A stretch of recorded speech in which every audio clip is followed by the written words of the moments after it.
Library কর্তৃক আয়োজিত পুনর্মিলনীয় উপস্থিতি সভা সম্মানিত সভাপতি, আমার বড় ভাই, আমার বন্ধু শাহিনের বড় ভাই আমাদের হাসান ভাই, আজকের অনুষ্ঠানের প্রধান অতিথি সাইকেসা কয়রার সম্মানিত অভিভাবক, আমি ওনাকে মামা বলি, জনাব রশিদুজ্জামান মোড়ল, মঞ্চ ভূমিষ্ঠ অন্যান্য অতিথিবৃন্দ, যেহেতু সময় সংখ্যা আমি সবার নাম বলছি না, সবাইকে শুভ সকাল এবং ঈদ মুবারক।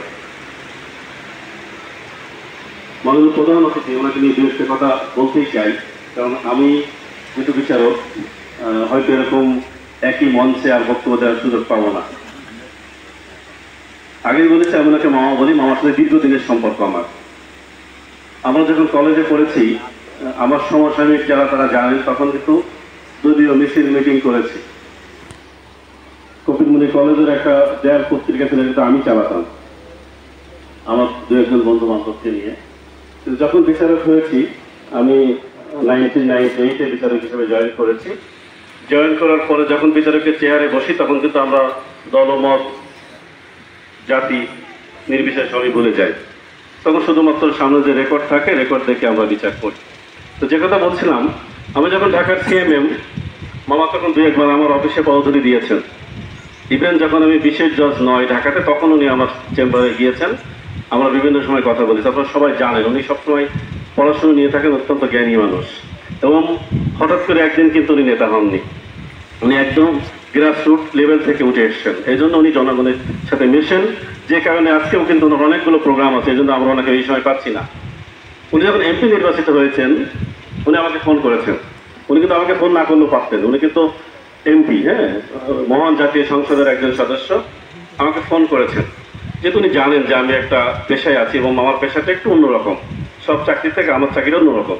যেমন আমাদের প্রোটেকশন অ্যাক্ট আছে, জুডিশিয়াল প্রোটেকশন অ্যাক্ট, তেমনি কিন্তু আমাদের কোড অফ কন্ডাক্ট আছে। আমাকে চলতে গেলে অনেক বিষয় ভাবতে হয়। সব জনসমাবেশে আমি যেতে পারি না, কিছু কিছু জায়গায় আমি যেতে পারি, এটা আমার কোড অফ কন্ডাক্টে বলা আছে।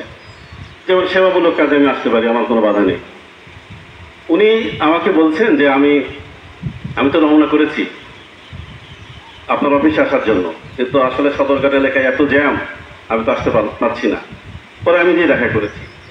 তো আমি দেখেছি উনি শুধু আমি না, এলাকার যারা আপনারা কৃতি সন্তান বলেন, আমি বলি যে না, আমাদের ঋণ অনেকে মাটির কাছে, আমরা বড় হয়েছে কিনা জানি না, আপনাদের দোয়া চাই সবসময়। উনি সবাইকে ফোন করেছেন, আমার সামনে অনেককে ফোন করেছেন, এবং আমি যতটুকু সময় ছিলাম, ওনার একটাই ধ্যান জ্ঞান আমি দেখেছি যে উনি সবাইকে ফোন করেছেন। তখন ওত নিয়েছেন বা নেননি এরকম হবে আগে, তখনই ওনার যে দৃঢ় সংকল্প যে সবাইকে সাথে নিয়ে উনি কাজ করতে চান, এই যেটা আমি দেখেছি প্রথমেই। আমার মনে হয়েছে, আমি বলি এলাকার একজন এমপি সাহেব, উনি কিন্তু সবাই সব কাজ করে দিতে পারবেন না, এটা খুবই স্বাভাবিক, আমাদের বুঝে নিতে হবে।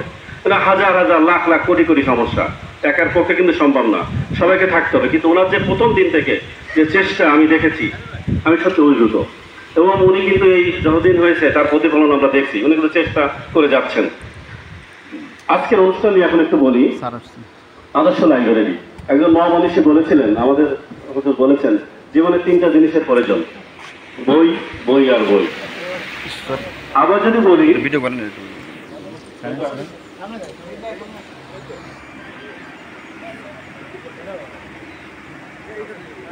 এই বই, বই আর বই, বই পড়ার জন্য কিন্তু লাইব্রেরি প্রতিষ্ঠা করা। কিন্তু দেখেন এখন যে আমাদের যে যুগ, এখন কিন্তু সে যুগ আর নাই। এখন কিন্তু কেউ আর আক্ষরিক অর্থে কোনো বই পড়ে না। আমার ছোট ছেলে ফ্রিতে পড়ে, যখন কোনো বিষয়টা জানার ইচ্ছা হয়, সে গুগলে ঢুকে সার্চ করে বের করে ফেলে যে এটা কি ওইটা কি। সে কিন্তু এখন ওই যে বইয়ের পাতা উল্টে কেউ আর বই পড়তে চায় না। তারপরে বলবো যে প্রতিষ্ঠা হয়েছে, অনেকে বলে যে না, একদম পাশে একটা অনির্বাণ লাইব্রেরি, এটা তো এখন একটা ব্র্যান্ড লাইব্রেরি। এর আশেপাশে যারা শুরু করেছেন, শুরুটা অনেক কঠিন হবে, আমি মনে করি তা না। আমি অনির্বাণ লাইব্রেরির উপদেষ্টা আছি, আমি এখানকার উপদেষ্টা। আমার মানিকপুরে একটা কল্যাণ সংস্থা আছে, আমি সেটার উপদেষ্টা। আমার এসএসসি 89 ব্যাচ আছে, আমার LLM 15 ব্যাচ আছে, আর অনেক জায়গায় উপদেষ্টা আছি আমি। যেহেতু আমি বিচারক হিসেবে সবসময় সব পদে থাকতে পারি না। আমাকে যেমন এখানকার শহীদুল আমাকে বলছে, স্যার আমরা একটা লাইব্রেরি করছি, আপনি একটু উপরে থাকতে হবে। আমি বললাম লাইব্রেরিতে আসছি, কি কাজ করতে চান আপনারা? বললো যে না, আমরা এলাকাবাসীর বই পড়াতে চাই, সাথে সাথে আমরা অনেক সেবামূলক কাজ করতে চাই। তাহলে ঠিক আছে, আমি আছি। এরকম অনেক প্রতিষ্ঠানে আমি আছি। আমার বক্তব্য হইল, এলাকায় যত প্রতিষ্ঠান হোক, কেউ তো কারোর কম্পিটিটর না, আমরা কারোর সাথে কারোর প্রতিযোগিতা করি না। এই যে আজকে একটা ডায়াবেটিক উচ্চ রক্তচাপের ফ্রি মেডিকেল ক্যাম্প হবে, যদি 100 জন না 5 জনও যদি উপকৃত হয়, তো 5 জন তো বাড়তি মানুষ উপকার পেল না? তখন আমি এসেছি 89 ব্যাচ থেকে, আমরা কম্বল বিতরণ করেছি, হয়তো এখান থেকে কম্বল বিতরণ করা হয়। তো যদি আরো একটা সংগঠন হতো, যে কালকে আরেকটা সংগঠন নাম উদ্বোধন করেছেন, আমি সবসময় ওয়েলকাম জানাই। ঠিক আছে, আরো কিছু মানুষ পেলে উপকৃত হবে। যখন একটা প্রতিষ্ঠান হবে, আরো কিছু মানুষ উপকৃত হবে, কিছু মানুষ এক হয়ে যাবে, জড় হবে। আমি এলাকায় এসে যখন দেখি যে এলাকায় শুনি যে সবাই এলাকায় মাদকের সরাসরি, আমরা আগে এরকম দেখি নাই। আমরা যখন স্কুল কলেজে পড়েছি, সন্ধ্যার আজান হবে, বাড়ির ভিতরে ঢুকতে হবে, নাহলে মুরব্বীরা মানতো না। এবং মুরব্বীদের যে রেসপেক্ট করা হতো, একজন মুরব্বী আসতে আমরা বসে থাকলে আগে দূর থেকে জলস্বরে সালাম দিতে আগে থাকতাম। আর এখন মুরব্বীরা বসে থাকলেও দেখবেন মুরব্বীদের সামনে সিগারেট খাচ্ছে। সোসাইটি বই সমাজটা ধ্বংস হয়ে গেছে। আচ্ছা, কি করতে হবে? এইটাই তো, লাইব্রেরি করতে হবে, তাদেরকে বই পড়া থেকে নিয়ে আসতে হবে। আপনি ওই যে বললাম 100 জনকে পারবেন না, একজনকে তো পারবেন। মাদার তেরেসা নাম আমরা সবাই জানি না? আত্মমানবতার সেবা যারা করে, মাদার তেরেসা, উনি বলেছেন, তুমি সব সদস্যকে খাবার দিতে পারবা না, তুমি 100 জনকে পারবা না, একজনকে দিয়ে শুরু করো না। সবাইকে তুমি হেল্প করতে পারবা না, একজনকে দিয়ে শুরু করো। আচ্ছা, তুমি কিছুই করতে পারবা না, একটু হাসি মুখে কথা বলো, এটাও কিন্তু এক প্রকার সেবা। আমি বলি, যারা ল পড়েছে, আমি যেমন ল পড়েছি, যারা ল পড়েছে, যারা আইন নিয়ে কাজ করে, আসে না গ্রামের অনেক লোক বিবাদে পড়ে যায়, দলিল দেখাতে চাই, কাগজপত্র দেখাতে চাই, আপনি সুন্দর একটা পরামর্শ দিন, আল্লাহকে হাজির নাজির করে। হ্যাঁ, একটা সুন্দর পরামর্শ, এটাও কিন্তু একটা মানব সেবা। এই যে মানব সেবার যে প্রতিষ্ঠানগুলো দাঁড়িয়ে গেছে, আমার মনে হয় পৃষ্ঠপোষকতা করা দরকার। শুধু তো মুখে বললেও হবে না, আর্থিক সংগতি থাকতে হবে। তো আমি সবাইকে আহ্বান করবো, যেখানে যে প্রতিষ্ঠান হয়েছে আমরা সবাই এগিয়ে আসি, আমরা সবাইকে হেল্প করি। ক্ষুধার্তকে খাবার দেওয়া আর তৃষ্ণার্তকে পানি দেওয়া, এর মতো ভালো কাজ নেই। ইসলামে বলে যে তুমি তৃষ্ণার্তকে পানি খাওয়াও, ক্ষুধার্তকে খাবার দাও, তুমি নিশ্চিন্তে দেশে প্রবেশ করবে।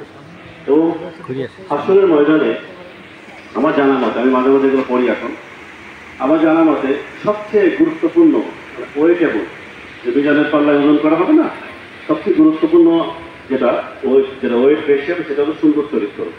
আর সুন্দর চরিত্রের একটা গুণ হলো মানব সেবা। মানব সেবা না করলে এত সুন্দর চরিত্র হতে পারে না।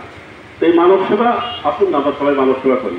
হ্যাঁ, বই আমরা স্টুডেন্ট লাইফে দেখতাম, আমরা একটা বই পেয়েছি, যে কোনো একটা বই সব ফ্রেন্ডদের ভিতরে বিতরণ করা হতো। আমি 3 দিন রাখতাম, ও 3 দিন রাখতো, সবাই কিন্তু পড়ে ফেলত। এখন এরকম করে না, তারপরে চেষ্টা করি না। যারা এই লাইব্রেরির সাথে জড়িত আছেন, আমি সবাইকে আহ্বান করবো, একটু চেষ্টা করেন, 5টা ঘরে ঘরে যদি 5টা বই পৌঁছে দিতে পারেন। যেহেতু আমাকে উদ্দেশ্য হিসেবে রেখেছেন, আমি আসলে ঢাকায় থাকি, আমি সবসময় এরকম টেক কেয়ার করতে